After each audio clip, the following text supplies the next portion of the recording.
Hallelujah, hallelujah, सच्चा चुप के गवाह के साथ सारी हालेलुया। शुक्रगुजारी उसी यीशु के नाम में आप सबको सलाम। आप सब खुश हैं? आज चर्च आने से पहले हम सब एक काम करके आए हैं। यहाँ पर जितने बैठे तकरीबन सब सारे करके आए हैं।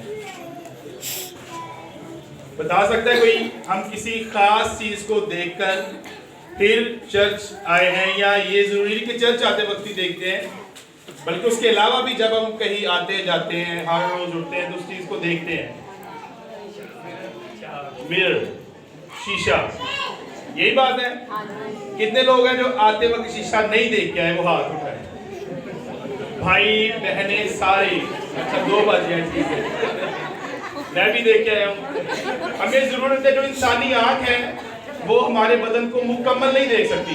ऐसे ही है, अगर मेरी आंखें मेरे पाँव को देख रही तो उसी वक्त मैं अपने सर को नहीं देख सकता, बल्कि अपने सर को मैं वैसे भी नहीं देख सकता अगर शीशा ना हो। तो ये बात है ना।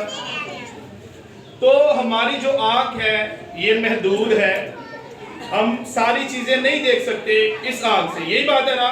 तो हमें अपना आप देखने के लिए भी शीशे की जरूरत पड़ती है, ये बात है ना। हम सुबह उठते हैं, अगर किसी से मिलना हो सबसे पहले आईने में जाके खुद को दुरुस्त करते हैं। हम अपनी बुरी हालत जो कि जागते वक्त बाल बिखरे होते हैं, हालात ठीक नहीं होते, तो हम पहले आईने के सामने जाते हैं, उसके बाद हम किसी से मिलना पसंद करते हैं, ये बात है ना। अगर चर्च में कोई बहन किसी बहन को कहे कि आपके बाल ठीक नहीं है आज, तो क्या ये अच्छी बात लगेगी उसको जिसको बता रही है? शायद सच में उसके बाल ठीक ना हो, लेकिन उसके दिल में आएगा कि बड़ी चंगी गल की थी बहन ने। अगर यही बात हमें आईना बताए कि आपके बाल ठीक नहीं है, तो हम में से कितने जो आईने पर गुस्सा करते हैं?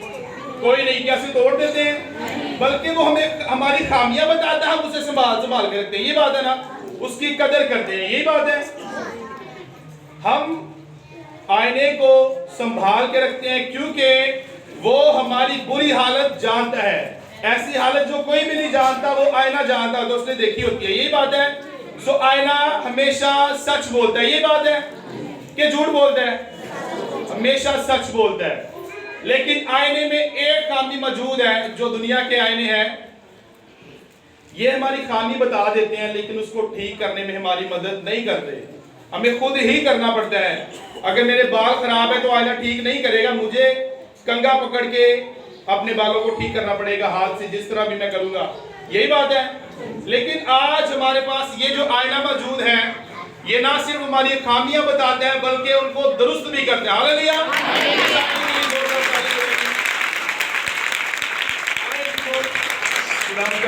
आपकी शुक्रगुजारी। अजीजों देखिए, आज 2 संडे के बाद या 3 संडे के बाद मैं दोबारा खुदावंद की खिदमत के लिए मौजूद हूँ। कलाम सुनाने के लिए खुदा मुझे इस्तेमाल करने लगा है, और मेरा ईमान है कि ये मैं तो नहीं बोल रहा, क्योंकि ये किसका कलाम है? खुदा का कलाम है। तो ये आवाज भी खुदा की। हालेलुया।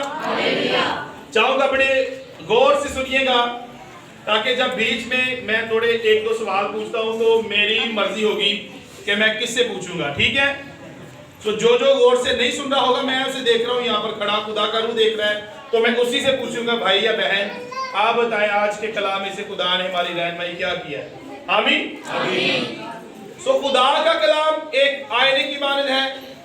ये हमारी खामियां जो है जितनी भी हैं सारी बताता है।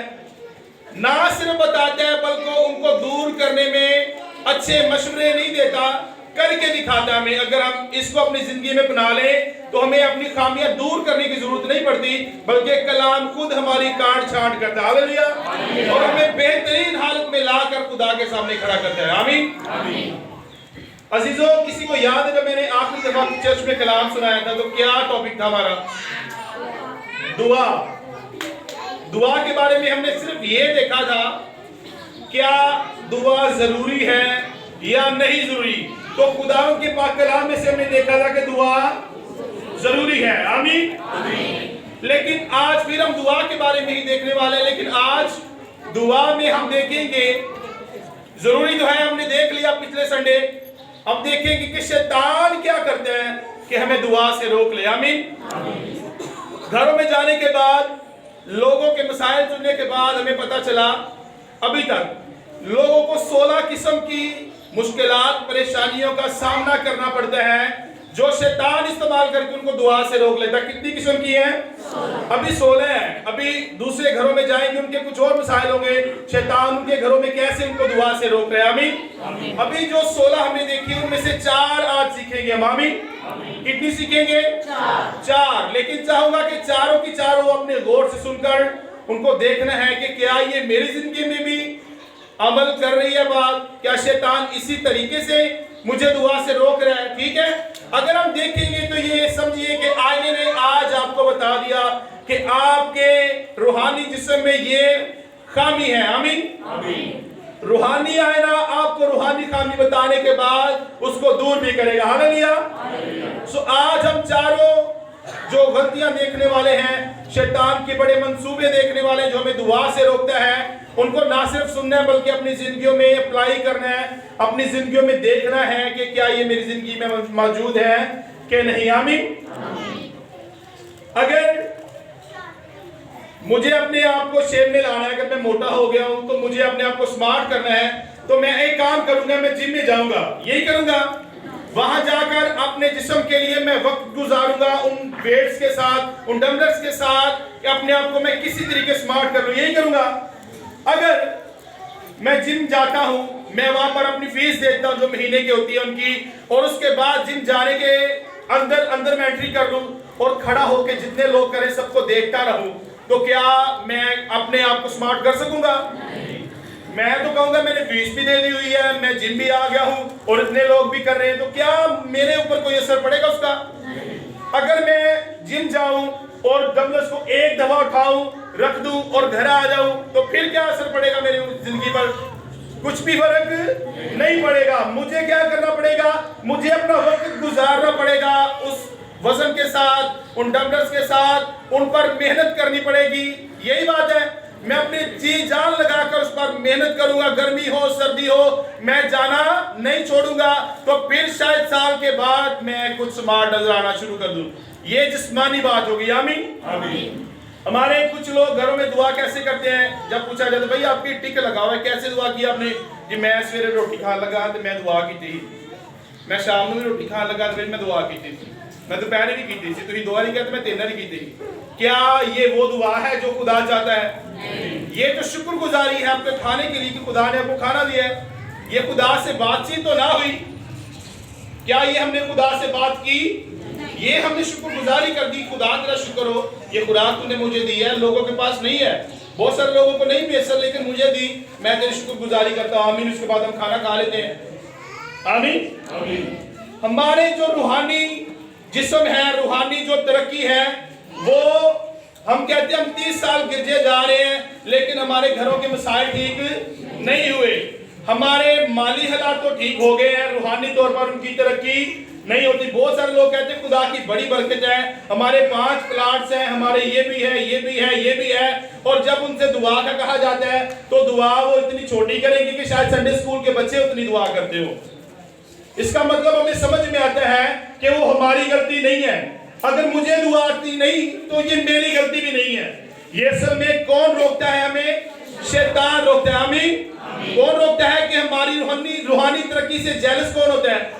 इब्लीस। हमारे दुआ करने से जेलस कौन होता है? हमारे रोजा रखने से किसको परेशानी होती है? इब्लीस को। हमारे चर्च आने से किसको शिकस्त होती है? शैतान को। शैतान नहीं चाहता कि हम रूहानी तौर पर भी तरक्की कर सके। आमीन।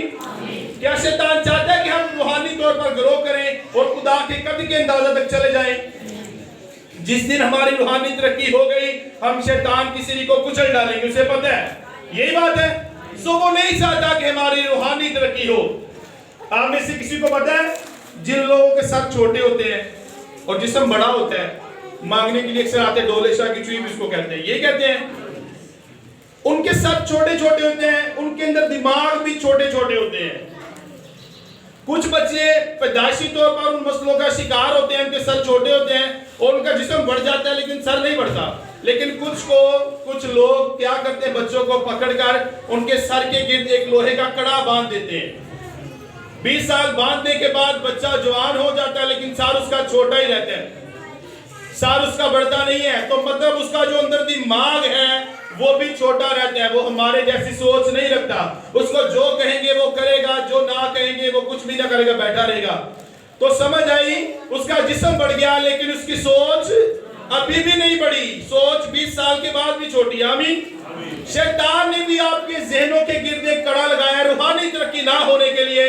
आप जिस्मानी तौर पर तो बड़े अमीर हो जाते हैं, खुशहाल हो जाते हैं, लेकिन आपकी रूहानी तरक्की नहीं होती, क्योंकि शैतान ने आपकी रूहानी जिंदगी के गिर्द क्या किया हुआ है?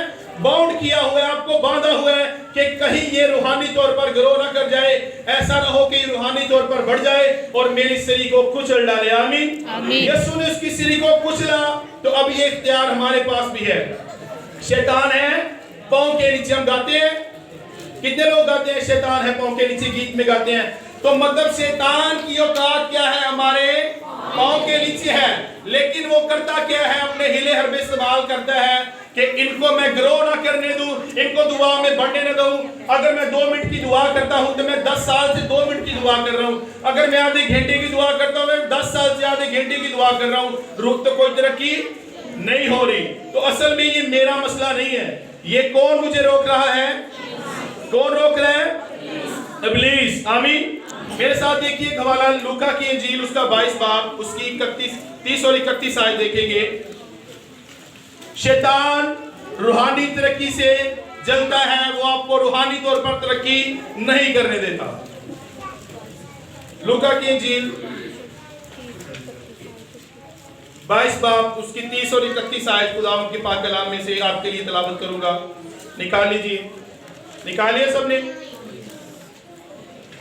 निकालने के बाद बड़े गौर से सुनना है, शायद इसी से सवाल आपसे पूछूं।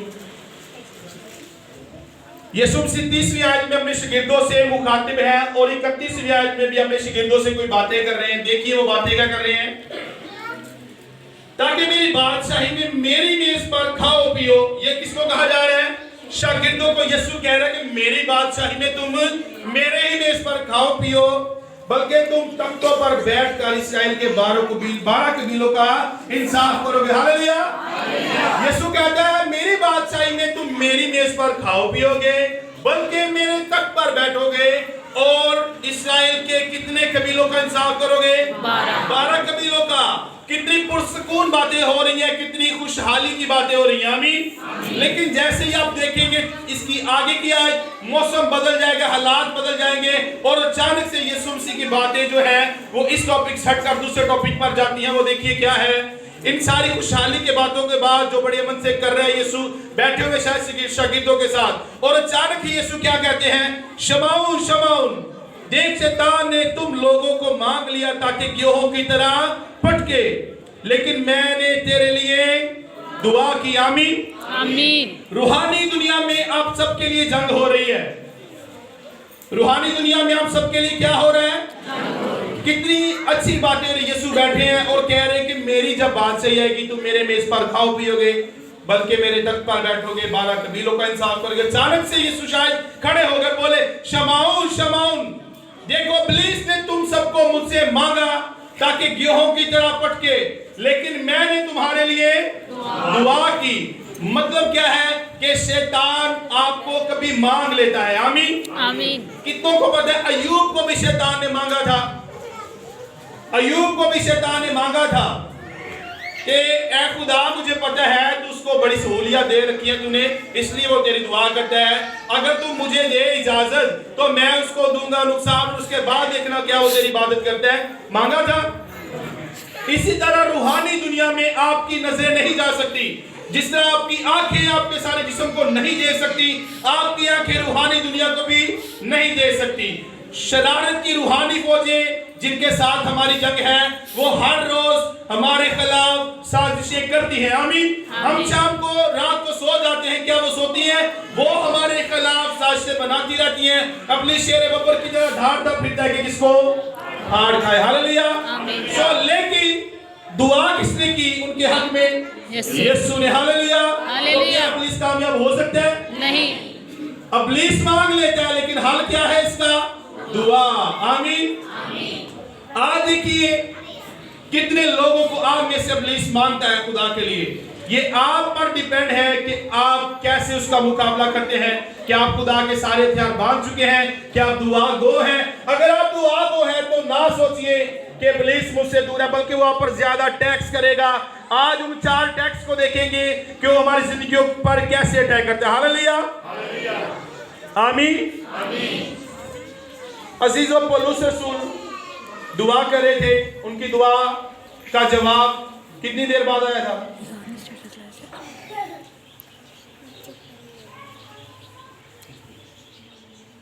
कितने दिन के बाद आया था?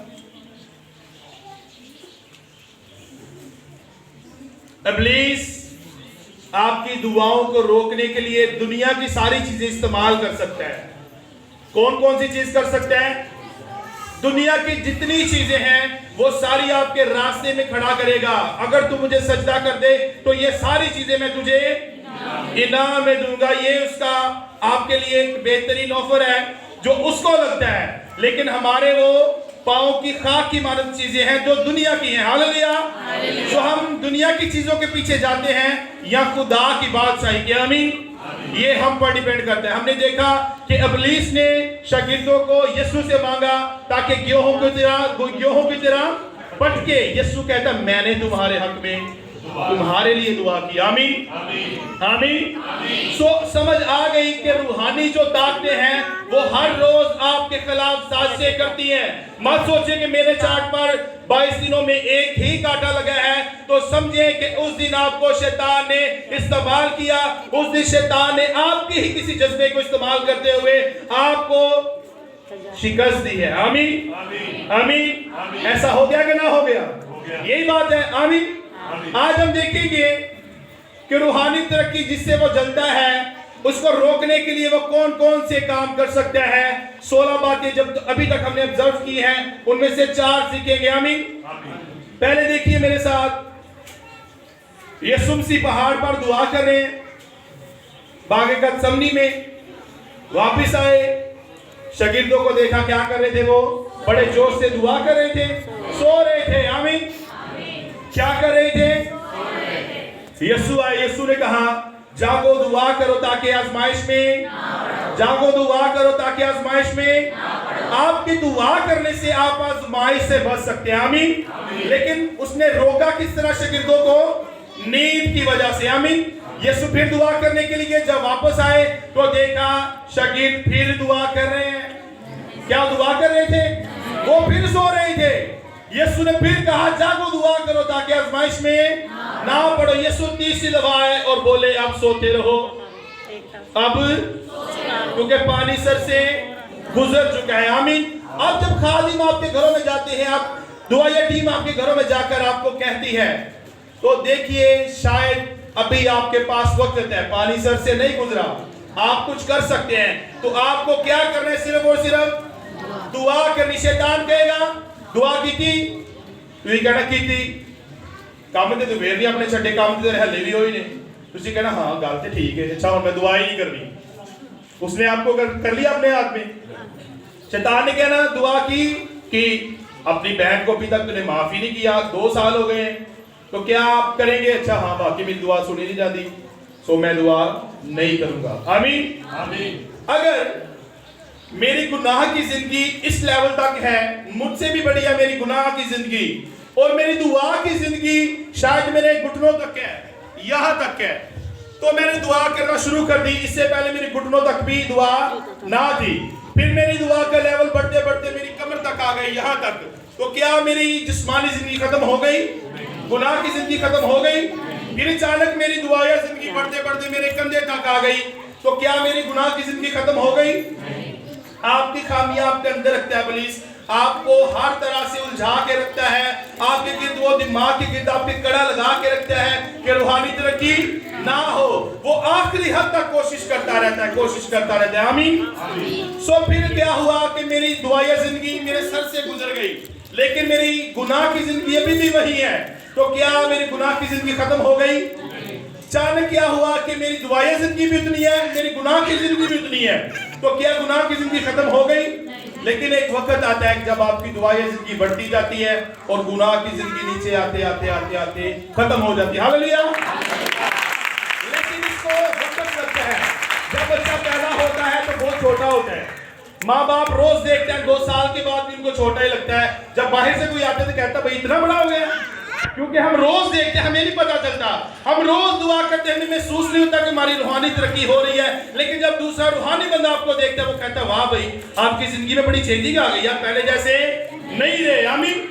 सो हमें रूहानी जब होते हैं, रूहानी लेवल बढ़ता है, रूहानी तरक्की होती है, हमें 5 साल के बाद भी महसूस होता है कि हम वैसे हैं, लेकिन आपकी रूहानी बरकतें बढ़ चुकी होती हैं। दूसरा भाई, दूसरी बहन आपको नोट करके बताएगा कि भाई पहले तो ये काम करता था, अब तूने छोड़ दिए हैं, अब तू ये काम कर रहा है, तो समझ आती है कि हमारी रूहानी तरक्की हो रही है। हालेलुया।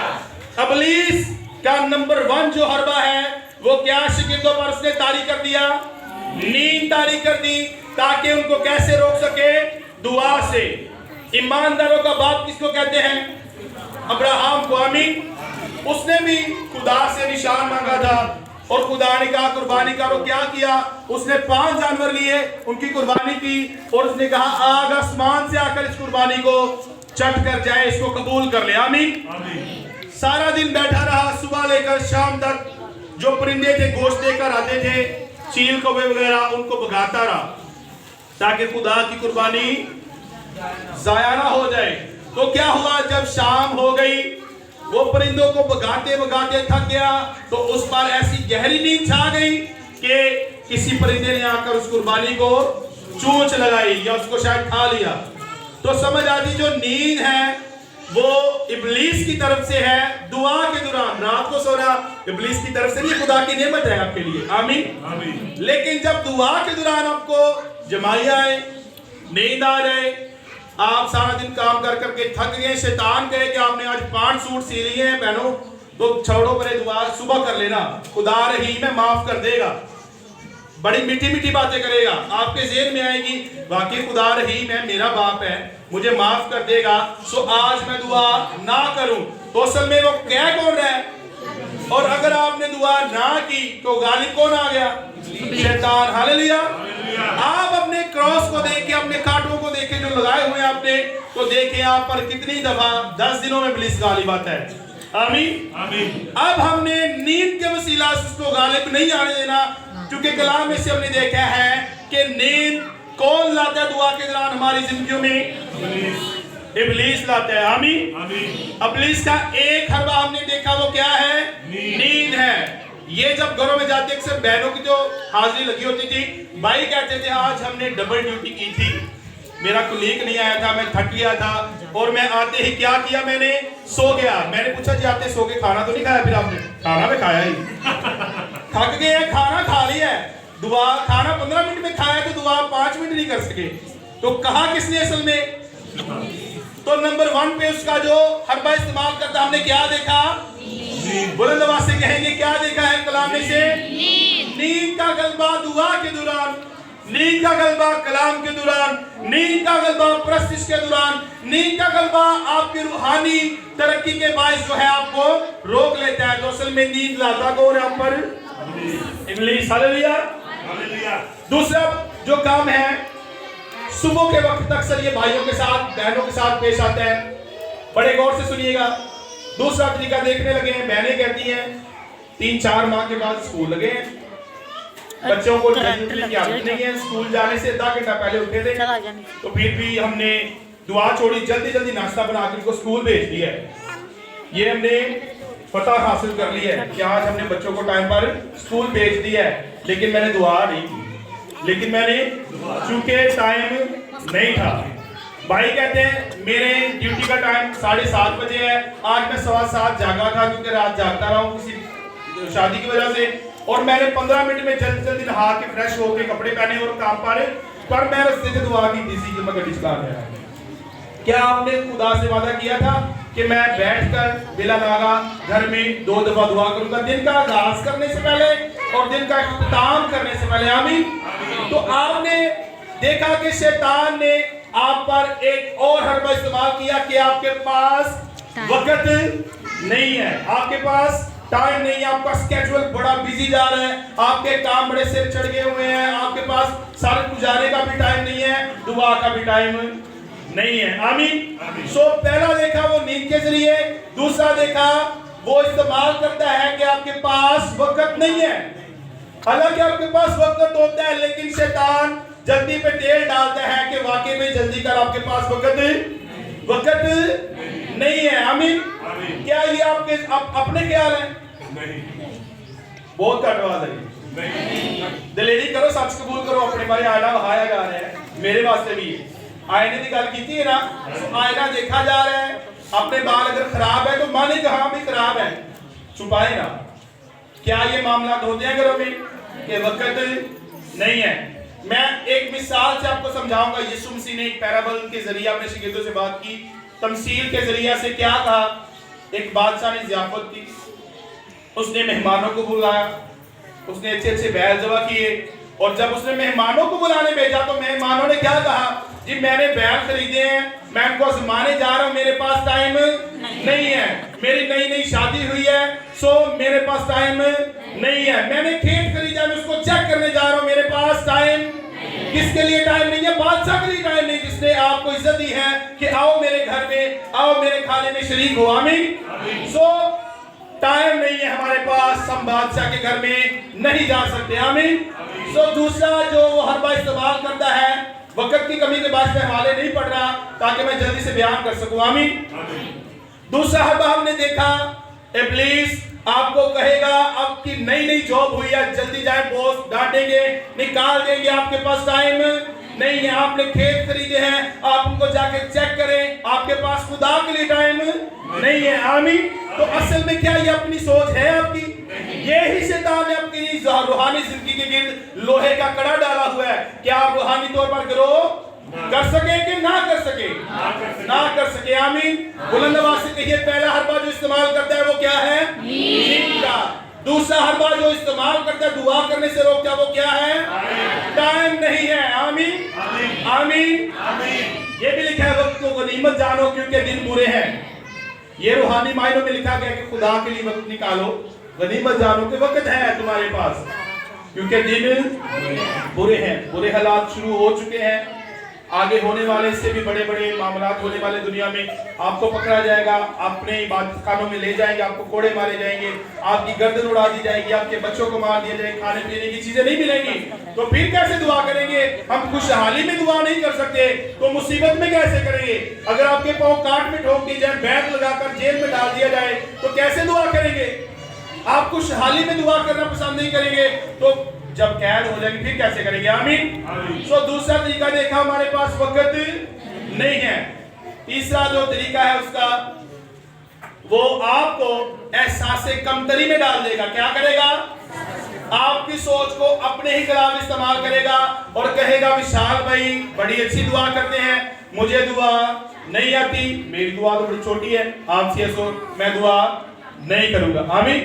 जब कहा जाता है दुआ में, इबादत में, जिस किसी को खुदा का रूह भाता है दुआ करे, खुदा का रूह सबको भाता है, लेकिन आपकी सोचें, इब्लीस आप पर हायल करता है कि भाई मेरी दुआ छोटी है, मेरे लफ्ज भी वैसे नहीं है जैसे लीड करने वाला भाई बहन बोलती है, तो सो मैं दुआ नहीं करूंगा। आमीन। मैं दुआ, आपको अपनी ही सोच में वो छोटा बना देता है कि आप कुछ नहीं कर सकते, आपको दुआ नहीं आती, आपकी दुआ छोटी है। आमीन। सो तीसरा तरीका जो इस्तेमाल करता है वो आपकी सोचों को आपके खिलाफ इस्तेमाल करते हुए आपको अपनी ही सोच में छोटा बना देगा रूहानी तौर पर कि मैं उससे बेहतर नहीं हूं। आमीन। तो क्या यीशु उससे ज्यादा प्यार करता है या मुझसे कम करता है? अगर मैं यहाँ कलाम सुना रहा हूं तो क्या यीशु आज मुझे थोड़ी ज्यादा बरकत दे देगा? यीशु मसीह के लिए सबके लिए मजदूरी एक जैसी है। एक नौकर जो सुबह से मजदूरी कर रहा था, एक दोपहर को लगा, एक शाम को छुट्टी होने से थोड़ी देर पहले, तो मजदूरी सबको कितनी मिली थी? हमारे लिए बादशाही एक ही है। यीशु ने कहा मैं जाता हूं तुम्हारे लिए घर तैयार करता, फिर आके ले जाऊंगा। जो अभी आखिरी दिनों में तौबा करेंगे उनके घर छोटे बनाए जाएंगे? जो पैदा होते ही खुदा में थे, रूहानी घर में पैदा हुए, क्या उनके महल बड़े बनाए जाएंगे? सो नहीं। अपनी जिंदगियों से सोचों को दूर करें जो शैतान इस्तेमाल करता है कि मेरी दुआ उस जैसी नहीं है, लेकिन आपके पास जैसी भी है उसी हालत में खुदा के सामने आए, अपनी सच्चाई को खुदा के सामने लेके आए। आपके पास जो लफ्ज है आपके दिल से निकल रहे हैं वो ही खुदा को पसंद है। आमीन। अगर आप दूसरे का लफ्ज चोरी करेंगे तो वो जर्मन नहीं, आर्टिफिशियल होगी। असली फूल और आर्टिफिशियल फूल में क्या फर्क है? उसमें खुशबू होती है, उसमें लगानी पड़ती है, थोड़ी देर बाद फिर गायब हो जाती है। अपने दिल में देखिए खुदा ने आपके साथ किया, उन्हीं लफ्जों को इस्तेमाल कीजिए। दूसरों के लफ्ज अगर कॉपी करना शुरू कर दे तो शायद 2 दफा दुआ करें और अगले हफ्ते आपको वो लफ्ज ही भूल जाए, ऐसे ही ना। लेकिन जो आपकी जिंदगी में खुदा ने किया उस पर तो गौर करें, उन्हीं लफ्जों को खुदा के सामने लाएं। आपको याद है एक बेवा 2 दमड़ियां लेके आई थी साइकिल के खजाना में, तो जो फकीर फरीसी ने कहा थे इसने सबसे कम डाला है, क्या बोले, इसने सबसे कम डाला, लेकिन यीशु ने कहा इसने सबसे ज्यादा डाला, क्योंकि उसके पास है ही 2 दमड़ियां थी, उसने सारी की सारी डाल दी। आमीन। एक बंदे के पास 10 तोले सोना था और वो 9 तोले डाल गया और तोला उसने फिर भी जेब में रख लिया। आमीन। एक बंदे के पास 10,000 रुपए थे, उसने 9,500 डाल दिया और 500 फिर जेब में रख लिया। तो क्या उसने सारे डाले? उसने सारे नहीं डाले, लेकिन ज्यादा डाले, सारे नहीं डाले। लेकिन बेवा के पास 2 दमड़ियां थी, उसने कुछ भी बचाया नहीं, सारी की सारी हैकल के खजाना में डाल दी। क्या वो बेवा को कह नहीं सकता था कि बस 2 दमड़ियां हैं, आज रहते फेर सही, कह सकता था जहां मेहनतकार होर कमा अगली बारी बोतियां लेके आज जो चलता ना पा। सो हदिये की बात भी नहीं हो रही, ये आपकी रूहानी दुआ की बात हो रही है। अपने लफ्जों को देखें। अगर शैतान आपको कहे, शैतान कभी नहीं आएगा कि लाल जुबान हो, बड़े बड़े सींग हो और आके बोले भाई दुआ रोक दो, ऐसे आएगा? वो भी साइल आपके अंदर से पैदा करेगा, आपके घर के लोगों से पैदा करेगा, यहां तक कि रूहानी सरबराह जो है, रूहानी जो इंसान है, आपके उस्ताद है, उनको भी इस्तेमाल कर सकता है रूहानी तौर पर। ये आगे चल के हम देखेंगे कि वो कैसे इस्तेमाल करेगा। अभी वो आपको कहेगा आप ये दुआ सही नहीं करते, सो आप दुआ करना बंद कर दे। आमीन। पहला देखा नींद के जरिए, दूसरा देखा वक्त की कमी के जरिए, और तीसरा देखा हमें लगता है कि हमारी दुआ सही नहीं है। हमें क्या लगता है? हमारी दुआ ठीक नहीं है। क्या दुआ भी कभी गलत होती है? मांगना नहीं आता, मांगना हम सिखा रहे हैं, ये बात अलग है। लेकिन जो आप दिल से खुदा से बातें कर रहे होते हैं वो कभी भी गलत, मांगने का तरीका फर्क हो सकता है, लेकिन दुआ कभी भी गलत नहीं हो सकती। आमीन। अगर आप रूहानी तरक्की कर चुके होंगे, जिस्मानी बंदे की दुआ वैसी ही होगी, आप उनकी दुआ सुन के देख लें, वो छाती पीट पर कहेंगे क्या खुदा मैं अपने में इतनी दफा रोजे भी रख देता हूँ जोर जोर से, मैं तेरे लिए ये भी कर देता हूँ, मैं ये भी कर देता हूँ। ये जो मांगना है, ये रूहानी लोग ऐसे नहीं खुदा के सामने आते, वो आजिज़ी के साथ आते हैं। आमीन। तो अब बुलंद आवाज से बताइए तीसरा तरीका क्या है? वो कहेगा शैतान कि हमें दुआ करना नहीं आती, हमारी सोचों को काबू करके बोलेगा भाई आप नहीं कर सकते, आप छोड़ दे। आमीन।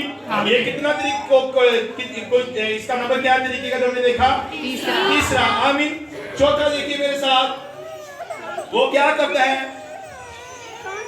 आप में से किसी को याद है हन्ना जिसके औलाद नहीं थी, फेनिना उसकी सौतन थी, उसके बच्चे थे, उसको ताने देती थी कि भाई खुदा ने तुझे औलाद नहीं दी, तू इतनी दुआएं भी करती है। आमीन। उसकी सौतन उस पर क्या कर रही है? ताने कस रही है। आमीन।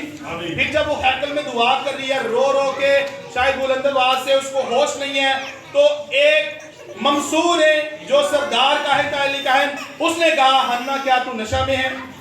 इल्जाम किसने लगाया? सरदार का है। आमीन। वो इसी तरह आपके ही किसी उस्ताद को, आपके ही किसी जो आपसे सीनियर बंदा है, जो आपसे ज्यादा रूहानी तरक्की में है, उसी को इस्तेमाल करके शायद आप पर कोई इल्जाम भी लगा दे। हमने देखा उसने इल्जाम लगाया, किस पर इल्जाम लगाया? हन्ना पर। पहले सौतन के जरिए, फिर एक रूहानी पेशवा जो सरदार का ही था। आमीन।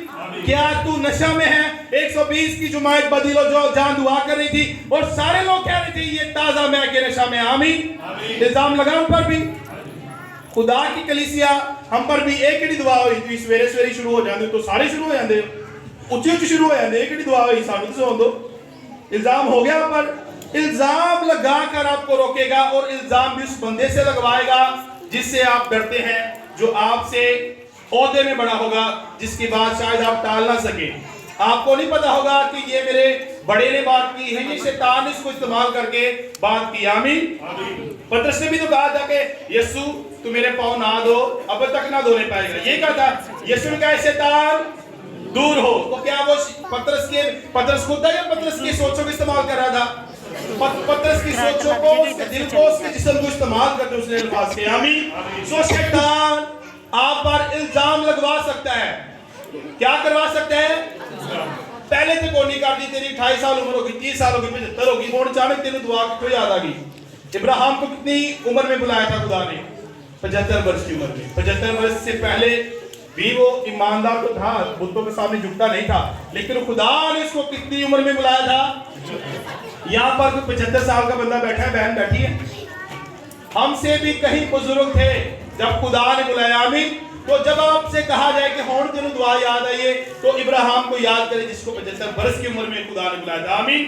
सो जब तक हमें पता नहीं था हम नहीं करते थे, अब हमें पता है कि दुआ जो जरूरी है, हमने देखा था पिछले संडे जरूरी है, अब हम देख रहे हैं कि शैतान हमें कैसे रोक सकता है। तो हमने चौथी जो किस्म देखी थी, वो आप पर इल्जाम लगवा सकता है। क्या कर सकता है? आप ही का बाप, आप ही की माँ कहेगी टीवी में देख दे हो तो दुआ भी तुही नहीं छड़न दे, ऐसा ही ना। तो समझिए कि आप पर इल्जाम तो लगा है, लेकिन आप पर आपकी खामी भी जाहिर हो गई है। अपना सोचिए कि इल्जाम नहीं है, चलो कोई गल नहीं, टीवी देखी जाओगे, दुआ भी कर जाओगे। कुछ इल्जाम जो सच्चे भी होते हैं। अन्ना नशे में, 120 की जमात नशे में, पर तुसी टीवी देखते हो, मेरी मां ने कहना कि टीवी भी देखते हो तो दुआ भी करते हो, ऐसा ही है ना। मत सोचे कि हन्ना भी नशे में नहीं थी तो कोई बात नहीं, मैं भी टीवी देखता रहता हूँ, दुआ करता रहता हूँ, कोई बात नहीं है। अपनी इस आदत को खत्म कीजिए, कम कीजिए किसी तरीके से, इसको अपनी जिंदगी से दूर करेंगे तो आप बाअसर दुआ करेंगे। दुआ नहीं करेंगे बल्कि असर वाली दुआ करेंगे। रासबाज की दुआ के असर से बहुत कुछ हो सकता है। लिखा है रासबाज की दुआ से बहुत कुछ हो सकता है? नहीं हो सकता। रासबाज की दुआ के असर से बहुत कुछ हो सकता है। हालेलुया। आपकी दुआ ही रहनी है। देख रहे हैं उसमें असर भी है कि नहीं है? मेरे पास मोबाइल है 2, मिसाल देने लगे, एक में 2 सिम है, एक में सिम ही नहीं है। मोबाइल तो दोनों ही है, लेकिन एक से मैं किसी दूसरे से बात नहीं कर सकता। मोबाइल दोनों ही है, एक में सिम कार्ड है, एक में सिम कार्ड नहीं है। हमारी दुआ भी दुआ ही रहती है, भावे वो दुआ होवे तो भावे असर ना होवे। आमीन। असर होवे या ना होवे, आपकी जिंदगी को प्योरीफाई कीजिए, अपनी जिंदगी से ये चारों बातें खत्म कीजिए। नींद, शैतान भेजिए, डांटे जिस तरह यीशु ने डांटा है, शैतान दूर हो। हालेलुया। है शैतान दूर हो, कह सकते हो दिलेरी नाल? कितने लोग कह सकते हैं है शैतान दूर हो? एंड तो नहीं कहना,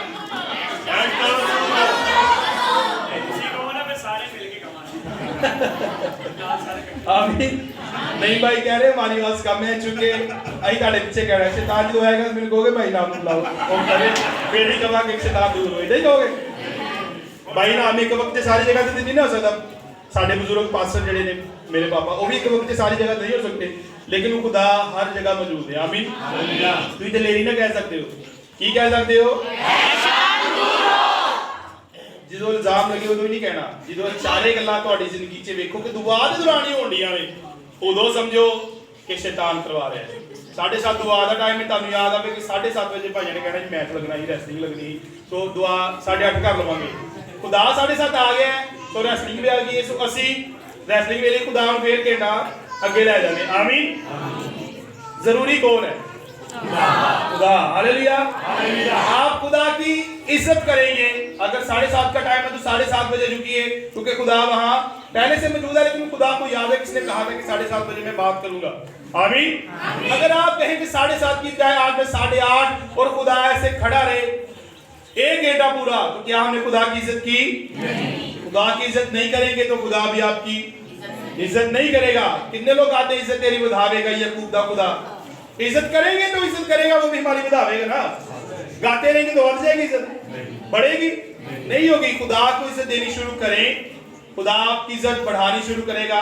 आप दूसरे लोगों में जाके काम करते हैं, आपके कोलीग्स, आप एक क्रिश्चियन है 100 मुस्लिम है, खुदा आपकी वहां पर इज्जत बढ़ाएगा। आमीन। आप एक होंगे और सब झुक जाएंगे बुत के आगे और आप अकेले खड़े रहेंगे। हालेलुया। सारे झुके होंगे, सदर कमीज से खड़े रहेंगे। हालेलुया। ये खुदा बनाएगा। और बादशाह ने कहा जाके सदर कमीज से कब झुका खुदा जिंदा मुबारक हो। आमीन। हमारी वजह से ही खुदा की इज्जत होगी। मैं मिसाल देता होता हूँ, मैं अपने गांव जाता हूँ शादी पे, मेरे पापा नहीं जाते, सफर दूर का है, 5-6 घंटे लग जाते हैं। तो मेरे एक दादा थे, सबसे बड़े दादा, उनकी आंखें भी सही से काम नहीं करती, लेकिन मैं जब उनसे मिलने गया शादी में टाइम का, मैंने बोला सारे चलिए दादे ने मिल के आइए बुजुर्ग ने ਅਸੀਂ ਗਏ ਸਭ ਨੂੰ ਮਿਲੇ ਨੇ ਉਹਨਾਂ ਨੂੰ ਨਜ਼ਰ ਨਹੀਂ ਸਹੀ ਤਰ੍ਹਾਂ ਆ ਰਿਹਾ ਮੈਨੂੰ ਕਹਿੰਦੇ ਤੂੰ ਰਫੀਕ ਦਾ ਮੁੰਡਾ ਹੈ ਮੈਂ ਕਿਹਾ ਜੀ ਹਾਂਜੀ ਮੈਂ ਕਿਹਾ ਤੁਹਾਨੂੰ ਕਿੱਦਾਂ ਪਤਾ ਲੱਗਾ ਜਦੋਂ ਪਹਿਲੇ ਮਿਲੇ ਕਹਿੰਦੇ ਤੇਰੇ ਵਿੱਚੋਂ ਨਜ਼ਰ ਆ ਰਿਹਾ ਤੇਰੀ ਗੱਲਾਂ ਚੋਂ ਤੇਰੇ ਚਿਹਰੇ ਤੋਂ ਨਜ਼ਰ ਆ ਰਿਹਾ ਆਮੀਨ ਅਗਰ ਅਸੀਂ ਯਿਸੂ ਦੇ ਬੱਚੇ ਆ ਤੇ ਸਾਡੇ ਦੱਸਣ ਨਾਲ ਨਾ ਪਤਾ ਲੱਗੇ ਸਾਨੂੰ ਵੇਖ ਕੇ ਪਤਾ ਲੱਗ ਜੇ ਅੱਛਾ ਤੂੰ ਉਹਦਾ ਮੁੰਡਾ ਹੈ ਆਮੀਨ ਆਮੀਨ ਹੋ ਸਕਦਾ ਕਿ ਨਹੀਂ ਹੋ ਸਕਦਾ ਹਾਂਜੀ ਮੇਰੇ ਸ਼ਨਾਖਤੀ ਕਾਰਡ ਤੇ मसीह लिखा है मैं मसीह हाँ कह सकते हैं नहीं कितनों को शनाख्ती कार्ड दिखाएंगे अपने आप में अपने बाप की खसूसियात लेके आए अपने अंदर बाप के चाल चलन को लेके आए जैसे आपका बाप बोलता है वैसे बोले फिर लोग कहें कि अच्छा तुम क्रिश्चियन होंगे आमीन अच्छा साड़ी एक और बड़ी पहचान है साड़ी जी बोली है ना कुछ दूसरे लोगों की शायद साढ़े किसी भी नहीं है कहने अच्छा तुम ईसाई होंगे अच्छा तुम उन्हें बोलन डे हो अभी तुम्हारी बोली तो पता लगा मैं नहीं गुस्सा ना करो तुम ईसाई जे क्यों साड़ी खूबियां तो नहीं साड़ी खामियां तो पता क्या लगता है असि पीती हुंदी है कन्ना च वालियां पाई होंदे बालां दे भी स्टाइल बनाए होंदे ने ते कोल साडे कपड़े भी जगह जगह तो फटे होंदे ने अक्सर भाई ने बैठा है ना ते फिर कह रहे कि ईसाई होंदे क्या इसमें खुदा की इज़्ज़त है नहीं है अगर आपके अच्छे चाल चलन की वजह से आपको कहा जाए भाई आप क्रिश्चियन हैं भावें पंजाबी जी कहते हैं तुम ईसाई होंगे हो लेकिन फिर भी उनको पता है कि ये किसके मानने वाले हैं जिंदा खुदा के आमीन तो आपने बातों से नहीं बताना अपने चाल चलन से अपने कामों से बताना है कि हम औलाद किसकी है हालेलुया अच्छा वक्त थोड़ा है मेरे पास मैं आपके 10 मिनट और लूंगा टाइम पूरा हो चुका है इजाजत है एलिया ने ये मैं चलो अगले संडे बता दूंगा वक्त बहुत थोड़ा है आपको पता है जब आप दुआ कर रहे होते हैं आप में से कोई बता भाई आप किस जगह पे दुआ करते हैं अपने घर में कमरे में आप किस जगह पे दुआ करते हैं कमरे में कोई बैठ के भी करता है नहीं कोई बेड के ऊपर बैठ के भी करता है आमीन करते हैं सारे मुख्तलिफ जगह पे बैठ के करते हैं यही बात है अच्छा ज़बूर 41 की दुआ हम गाते हैं मेरी दुआ हूं तेरे हुजूर में कौन से वांग बखूर दे जा मतलब दुआ और बखूर को दो देख जैसा कह रहा है वो क्यों कह रहा है आज हमने देखना है अगर आप ज़बूर 141 की आज नंबर 2 पढ़ें आपको पता चल जाएगा कि दाऊद दुआ को बखूर के साथ इस्तेमाल करता है उसके साथ मुताबिकत देता है अब अपने गौर से देख रहे हैं कि ये मामला क्यों है क्यों कहा गया कि दुआ बखूर की माने आमीन सर्दियों में गैस हमारे घरों में नहीं आता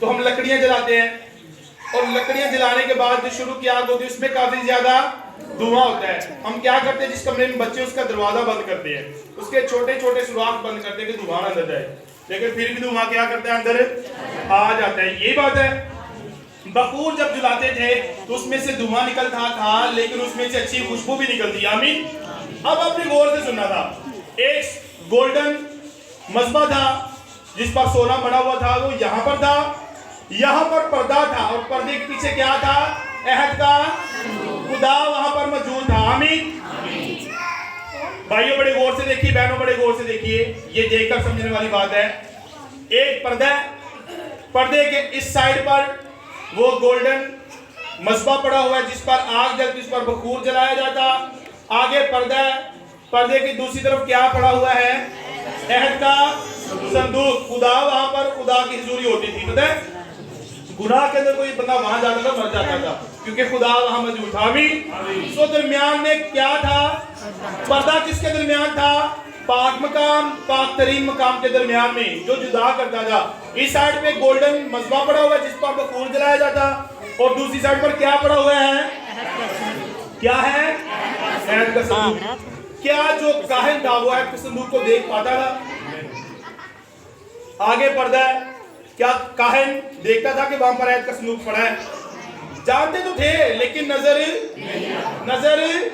क्योंकि क्या है दरमियान में पर्दा होता था लेकिन जब बखूर जलाया जाता उसकी खुशबू जो थी वो अहद के संदूक तक जाती थी पर्दे के बीच में से गुजरती और अहद के संदूक का खुदा की हुजूरी तक जाया करती थी आमीन आमीन बात समझ आ गई सबको बखूर जब जलाया जाता नजरें पर्दे के पार नहीं जा रही लेकिन खुशबू पर्दे के पार जाकर खुदा की हुजूरी तक पहुंचती खुदा के तख्त तक पहुंचती थी आमीन आप अपनी बैठ में दुआ करें कमरे में दुआ करें जहां मर्जी करें खुदा वहां खुदा का तख्त तो वहां मौजूद है, पर्दा है, आप रूहानी तौर पर देख नहीं पा रहे, लेकिन कितनी मजे की बात है, पर्दा है, यहाँ पर खुदा का तख्त है और आपकी सारी फैमिली घुटने के बल है, अपने बच्चों का हाथ पकड़ा खुदा के मज़बा के सामने मौजूद है। आमीन।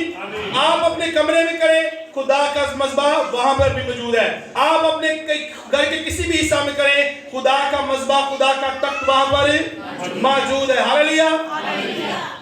मुकाशवा में दूसरी आयत बखूर के बारे में, जब फरिश्ता ने ऊद सोच लिया, उसमें मज़बा पर से आग भरी, उसमें मुकद्दसों की दुआएं डाली, और जब उसने जमीन पर वो प्याला उल्टा तो क्या हुआ?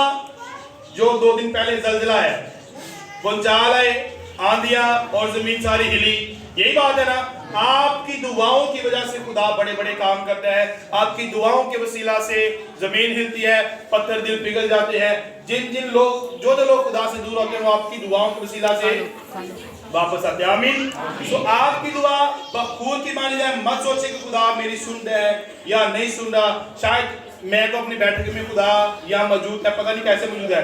आप पर्दे के पार नहीं दे सकते, लेकिन खुदा का तख्त वहां मौजूद था। यही बात है ना, आप रूहानी तौर पर खुदा के तख्त को देख नहीं सकते इन आंखों से, लेकिन आप रूहानी आंखों से देखें, खुदा का तख्त वहां पर लगा हुआ है। Hallelujah, hallelujah. कितने लोगों को पता है कि शैतान हमें 4 तरीकों से रोक सकता है? फोन में दस्या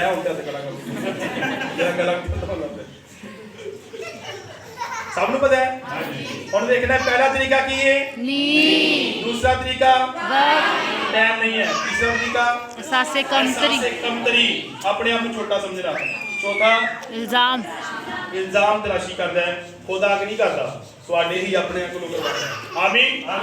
खुदावन आज के कलाम के वसीले सानू सारा की